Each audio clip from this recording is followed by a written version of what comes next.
Cek. Bismillahirrahmanirrahim. Assalamualaikum warahmatullahi wabarakatuh. Alhamdulillahi rabbil alamin. Allahumma salli ala sayyidina Muhammadin al-fatihi lima ughliq wal khatimi lima sabaq nasiril haqqi bil haqqi wal hadi ila siratikal mustaqim wa ala alihi haqqa qadri wa miqdaril azim, amma ba'd. Alhamdulillahi rabbil alamin. Kali ini Darul Falah punya satu program baru, ya. Programnya dinamakan sebagai Munada, ya. Sekaligus Munada itu artinya dalam bahasa Arab adalah panggilan. Panggilan kepada pemuda agar selalu ingat kepada Allah Subhanahu wa taala dan juga kepada Rasulullah sallallahu alaihi wasallam. Selain daripada itu, Munada punya arti sendiri sebagai muhasabah dan nasihat untuk pemuda. Jadi ini kajian khusus untuk pemuda, tapi kalau ada orang lain umum yang mau nonton silakan. Alhamdulillahirabbil alamin. Kita bisa bilang sebagai Munada episode 1, ya. Bismillahirrahmanirrahim. Kita akan bahas, dan ini nasihat untuk pemuda insyaallah. Ada salah seorang ulama besar namanya Al-Imam Ahmad bin Athaillah As-Sakandari. Imam Ahmad bin Ibnu Athaillah As-Sakandari ini seorang sufi besar, wali min auliillah. Beliau mencantumkan nasihat untuk kita semua. Di antara nasihat beliau adalah iradatuka tajrida ma'a iqamatillah. Ketika kamu ini pengen ada di makom tajrid, ia kafil asbab, sedangkan kamu ini berada pada makom sebab, minas sahwatil khafiyah, maka itu termasuk daripada sahwat khafiyah, sahwat yang lembut. Wa iradatuka al asbaba ma'a iqamatillah. Ada juga kamu pengen masuk ke makom atau kedudukan sebab,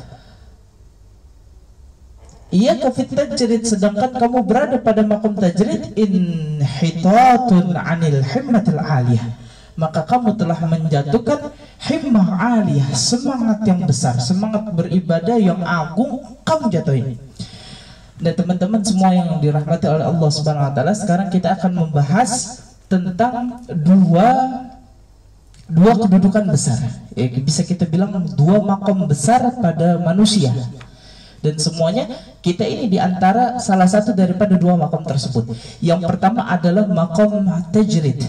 Apa itu makom tajrid? Adalah suatu kedudukan manusia yang dia tidak memiliki beban tanggungan di dunia. Ada orang yang hidup sebatang kara, tanpa istri, tanpa anak, tanpa dan lain sebagainya macamnya, sehingga dia tidak memiliki tanggungan dunia.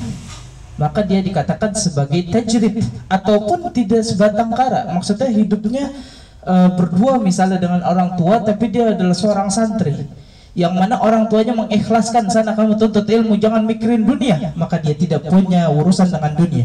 Maka dia yang tidak punya tanggung jawab atas dunia, dia disebut sebagai makom tajrid.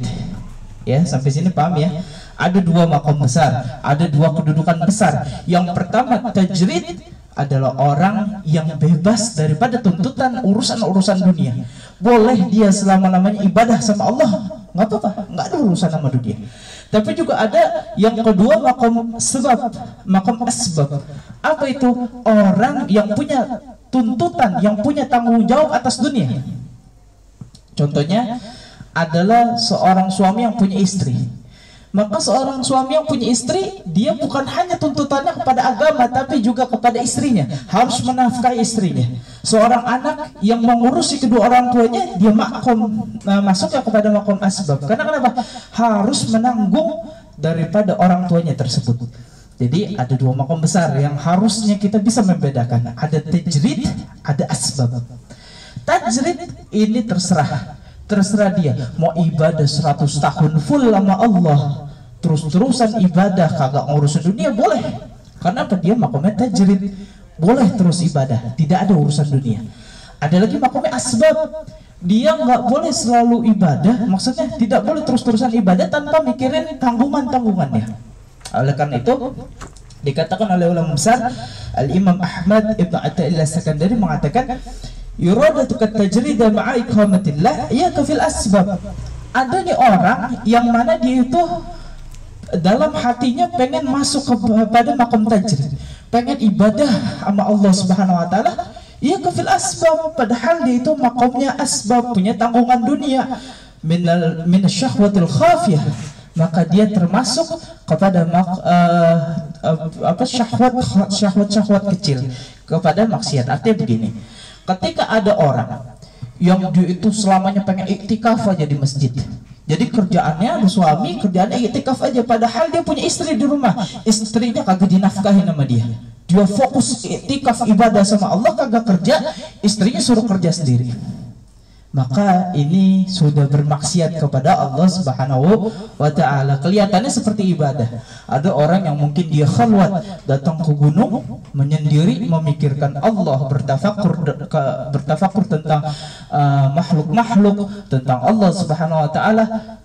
Tapi bertafakurnya itu dia punya istri, dia punya tanggungannya istrinya itu dibiarin aja. Oh, terserah deh istrinya. Akhirnya apa? Akhirnya dia ibadahnya tersebut termasuk minasyahwatil khafiyah. Kelihatannya ibadah, seolah-olah ibadah, padahal adalah syahwat yang tersembunyi, sebuah kemaksiatan.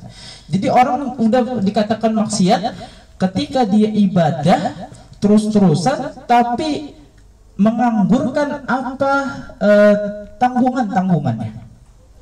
Atau mungkin contohnya ada seorang pemerintah, ada seorang pemimpin yang mana ada masyarakat bawahan yang perlu dipimpin, tapi enggak, dia terus-terusan enggak pernah mimpin, dia kerjaannya ibadah terus sama Allah, kerjaannya pagi, siang, sore, malam, terus-terusan ibadah sama Allah, kagak mikirin rakyatnya, maka dia disebut orang yang bermaksiat. Karena apa? Emang dia ibadah terus, tapi dia memiliki tanggungan dunia, ya. Oleh karena itu tidak boleh kita yang makom asbab, kita yang punya tanggungan, tapi tidak mikirin tanggungannya, seolah-olah terus mikirin Allah. Ini sebuah syahwatul hafiyah, kata Al-Imam Ahmad ibn Athaillah Sakandari. Kemudian dikatakan wa iradatukal asbab ma'a iqamatillah. Ketika kamu pengen masuk ke dalam kedudukan, ke dalam makom asbab, ia kafit tajrid, sedangkan kamu masuk kepada makom tajrid, sedangkan kamu diberi fokus, bisa fokus kepada Allah Subhanahu wa ta'ala tanpa mikirin macam-macam. Inhitatun anil himmatil aliyah, maka kamu telah menjatuhkan himmah aliyah. Himmatul aliyah ini dikatakan kita bisa ibaratkan sebagai semangat ibadah, semangat berbuat kebaikan yang agung, yang mulia, tapi dijatuhkan. Kenapa? Pengen ikut-ikutan masuk asbab. Dia tajrid, dia nggak punya tanggungan, tidak punya istri, tidak punya anak, akhirnya dia pergi ke atas gunung misalnya, dia khalwat, zikir kepada Allah, ibadah, terus apa lagi? Ibadah sama Allah, mikirin Allah, ingat dosa-dosa. Tapi dia harusnya bisa begitu, cuman dia akhirnya turun ke kota. Dia turun ke kota mikirin dunia, sampai kebablasan mikirin dunianya, akhirnya yang tadinya dia makom tajrid, jadinya dia masuk ke makam asbab. Maka ini dikatakan oleh Imam Ahmad ibn Athaillah Sakandari sebagai inhitatun anil himmatil aliyah. Orang yang menjatuhkan daripada himmah aliyah, daripada semangat yang tinggi tapi dijatuhkan. Ya, na'udzubillah min dzalik. Oleh karena itu kita perlu mengetahui ada di mana kita sekarang. Apakah kita ini termasuk makom tajrid? Apakah kita ini makom asbab, gitu ya? Kalau misalkan kita ini tajrid, artinya kita bebas ibadah sama Allah, bebas. Karena apa? Tidak ada tanggungan dunia. Tapi apabila ada seorang anak yang memiliki ibu yang harus diurus, ataupun orang tua yang memiliki anak, ataupun suami yang memiliki istri, pemimpin yang memiliki rakyat, maka dia tidak boleh semena-mena terus-terusan ibadah sementara rakyatnya dianggurin. Ya. Sementara jangan sampai ada seorang suami yang terus-terusan ibadah tapi anak istrinya tidak dilayani kebutuhannya. Oleh karena itu kita harus pandai-pandai menempati di mana posisi kita. Ingat, ada dua makom besar yang ada pada diri manusia. Salah satunya ada dalam diri kita. Ada manusia yang kedapatan tajrid, bebas artinya dia bebas beribadah pada Allah, tidak punya tanggungan dunia. Ada juga yang masuk ke dalam asbab, dia memiliki tanggungan dunia. Dua-duanya memiliki kedudukan yang mulia di mata Allah Subhanahu wa taala apabila dilakukan dengan baik. Yang tajrid, yang dia terus-terusan ibadah, tidak punya tanggungan duniawi, bakal mulia kalau misalnya digunakan dengan sebaik-baiknya. Begitupun dengan asbab. Jadi tidak menutup kemungkinan wali-wali Allah tuh yang hanya memakai sorban, peci dan lain sebagainya macamnya. Tapi ada juga mungkin profesor-profesor yang kacamatanya tebal begitu ya. Profesor meneliti dan itu digunakan untuk kebaikan umat, maka mungkin saja dia sebagai wali min auliyaillah karena pikirannya umat. Dia itu asbab, punya tanggung jawab kepada umat karena dia memiliki ilmu tentang kesehatan dan lain sebagainya macamnya.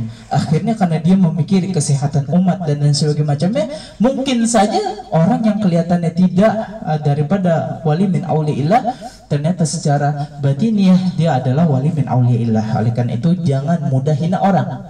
Kadang-kadang orang yang ada di kanan samping kanan kiri kita tuh bisa jadi wali ya.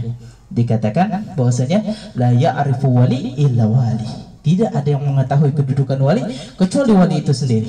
Oleh karena itu kita harus husnuzan oleh siapapun itu, teman kita, saudara kita, husnuzan, jangan mudah mencela ya.